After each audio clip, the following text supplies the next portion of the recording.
Hello guys, ये मिठाई वाले लेसन नंबर 5 हिंदी का पाठ आज ये करवाएंगे। देखो,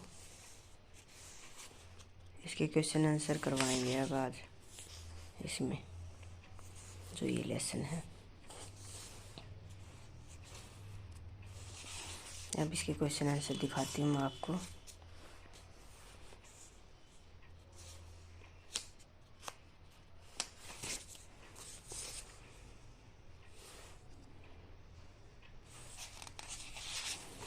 देखो, इसमें मैंने ये छोटे बड़े सारे क्वेश्चन आंसर करवाऊंगी आज इस वीडियो में।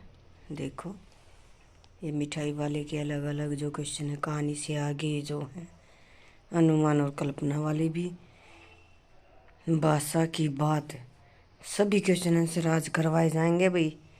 कुछ करने का ये भी सभी छोटे बड़े क्वेश्चन जितने भी हैं इस लेसन में सभी करवाएंगे।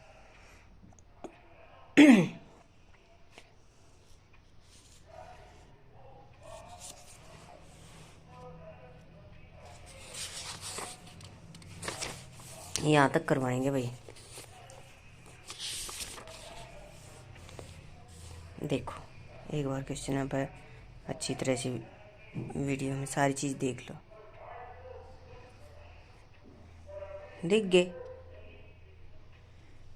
ये है आज आपको मिठाई वाला प्रश्न उत्तर करवाऊंगी इस लेसन के। मिठाई वाला अपने अलग अलग चीज़ें क्यों बेचता और वह महीनों बाद क्यों आता था? उत्तर है, बच्चे एक चीज़ से ऊब न जाएं इसलिए मिठाई वाला अलग अलग चीज़ें बेचता था। बच्चों में उत्सुकता बनाए रखने के लिए वह महीनों बाद आता था। साथ ही चीज़ बेचने से बच्चे रोएं ऐसा मिठाई वाला नहीं चाहता था। क्वेश्चन नंबर 2, मिठाई वाले ने में से वे कौन से गुण थे जिनकी वजह से बच्चे बड़े भी उसकी ओर खींचे चले जाते थे? आंसर है, निम्नलिखित कारणों से बच्चे और बड़े मिठाई वालों की ओर खींचे आते चले जाते थे। मिठाई वाला मादक मधुर ढंग से गाकर अपनी चीज़ों को बेचता था। वह कम दाम में बच्चों को खिलौने तथा मिठाइयाँ देता था। उसके हृदय में बच्चों के लिए स्नेह था। वह कभी गुस्सा नहीं करता था, हर बार नई चीज़ें लाता था। क्वेश्चन नंबर 3, विजय बाबू एक ग्राहक थे और मुरली वाला एक विक्रेता। दोनों अपने अपने पक्ष के समर्थन में क्या तर्क पेश करते हैं? इसका आंसर है, एक ग्राहक के रूप में विजय बाबू अपना तर्क पेश करते हुए कहते हैं कि तुम लोगों का झूठ बोलने की आदत होती है, सबको एक ही भाव से सामान बेचते हो।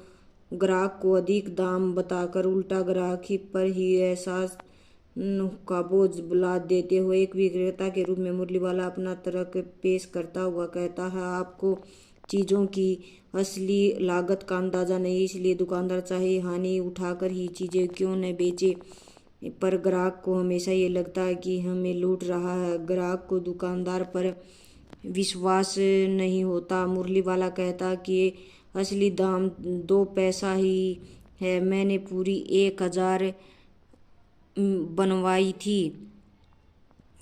खिलौने वाले के आने पर बच्चों की क्या प्रतिक्रिया होती थी? खिलौने वाले के आने पर बच्चे खिलौने देख कर पुलकित हो उठते थे।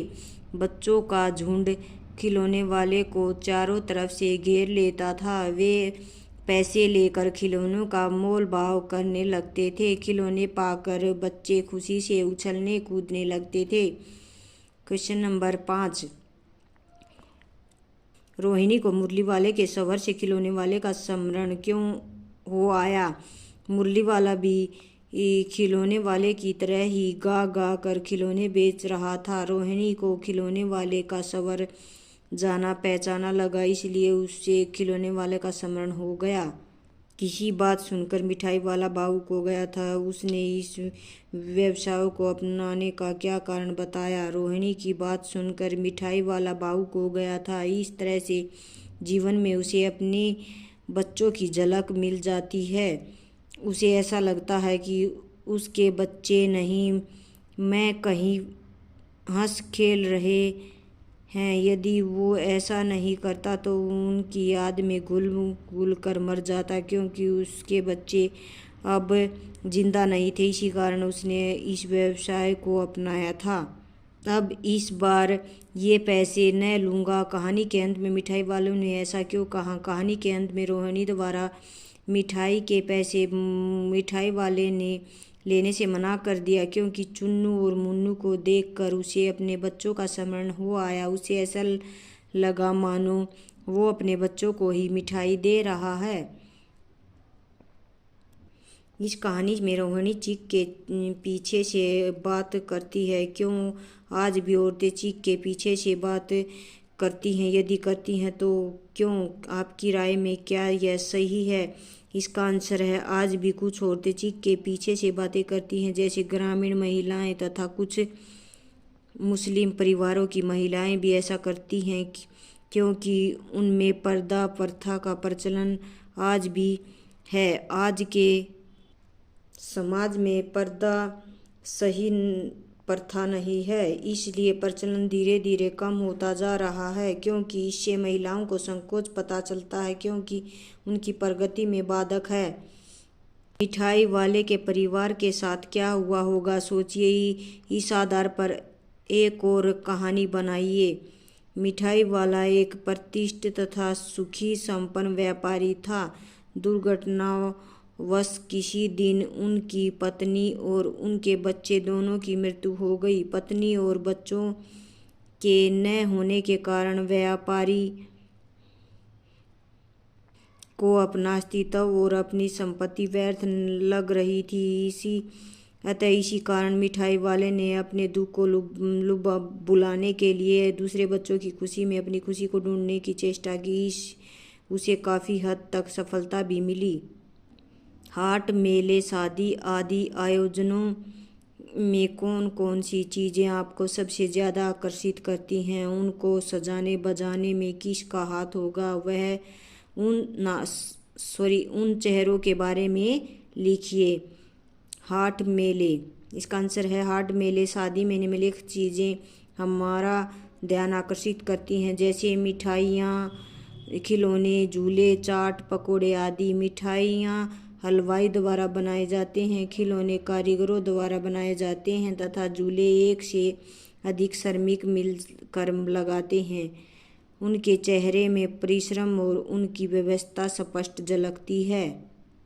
आपकी गलियों में कई अजनबी फेरी वाले आते हैं और आप उनके बारे में क्या क्या जानते हैं? अगली बार जब आपकी गली में कोई फेरी वाला आए तो उसके बातचीत करके जानने की कोशिश कीजिए।